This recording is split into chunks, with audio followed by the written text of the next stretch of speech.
You know that feeling, right? You check your bank account and your heart just sinks a little.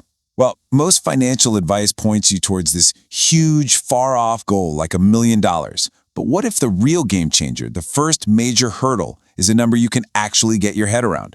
So let's dig into what that number is and why hitting it is such a massive turning point in your financial life.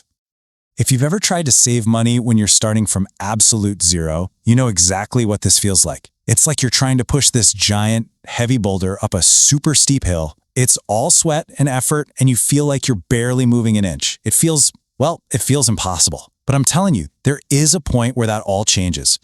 And here it is, $20,000. The analysis we're looking at here pinpoints this number as the exact spot where that financial boulder finally gets to the top of the hill. It's the moment the struggle stops and gravity starts working for you. Now let's be super clear about something.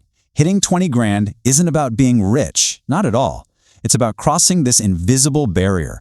It's really the first big dividing line that separates people who are on the path to building real wealth from those who might get stuck living paycheck to paycheck forever. And this is just the perfect way to picture it. Before you hit that 20,000, you're fighting gravity with every single dollar you save. It's a constant battle. But after you cross that line, suddenly, gravity is your best friend. Your money starts to build on itself, and believe it or not, the progress actually gets easier. Okay, so this is crucial. This shift isn't just about the numbers in your account. The source material argues that the biggest, most profound transformation happens right between your ears. It's a total reboot of your financial psychology. See, when you've got next to nothing in savings, your brain is locked in survival mode. All you can think about is, how am I going to make it to the next paycheck? You're just reacting to problems. But once you have that $20,000 buffer, it's like a switch flips. You enter growth mode. And all that mental energy you were spending on just surviving, it's now free to think long-term, to look for opportunities, and to ask, how can I make this money grow?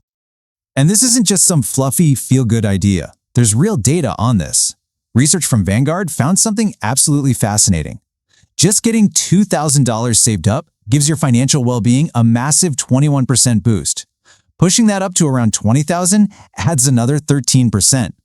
That safety net literally gives your brain the breathing room to stop panicking and start planning. So we've talked about the psychology, which is huge, but now let's get into the math, because this is where things get really, really exciting. After that mental shift, the power of real, tangible momentum kicks in, and it's all thanks to the magic of compounding. Just look at this. Let's say you save $1,000 a month. That first $20,000 takes you about 19 months. It's a slog. But the second $20,000, that only takes 17 months. Why? Because your first pile of money is now working right alongside you, and it just keeps accelerating. By the time you've got 400 grand, you're making $20,000 every 5 months from your investments alone. It's incredible. Let's put that in even more real terms. $20,000 invested and getting an 8% return, that's $1,600 a year. That's money that just shows up, whether you're working, sleeping, or on vacation. It's your money finally starting to do some of the heavy lifting for you. And the beautiful thing here is that this isn't about some secret Wall Street trick. It's just math. It's about scale. Getting a 10% return is great, but a 10% return on $2,000 is just $200. A 10% return on $20,000, well, that's $2,000. That's money that actually starts to move the needle. Scale changes the whole game. Okay, but here's the thing, and this might be the most important part of this whole conversation. The journey to saving $20,000 does more than just fill up your bank account. It fundamentally changes who you are.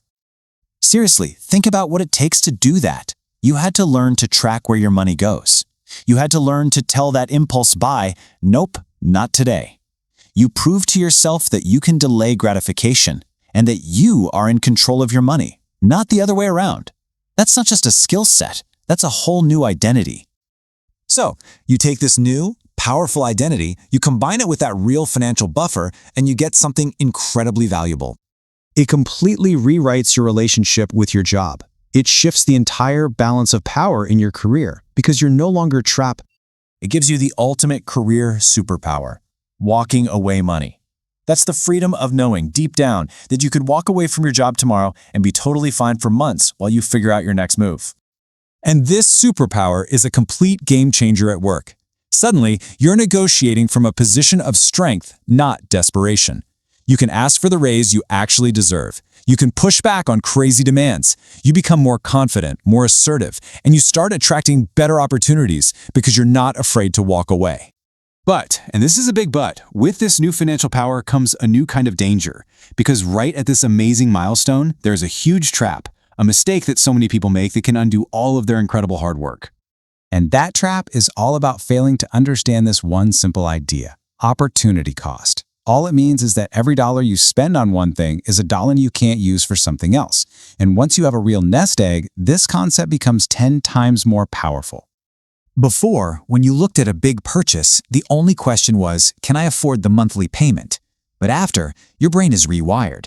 The question becomes, what future growth am I giving up? What is the true cost of buying this thing today? So let's use the classic example. You've worked so hard, you hit your goal, and you think, you know what, I deserve a new car. Okay, fair enough.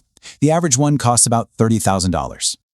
But here's the thing, the true opportunity cost of that car isn't $30,000. Oh no, it's the $200,000 or more that money could have turned into over the next 20 years.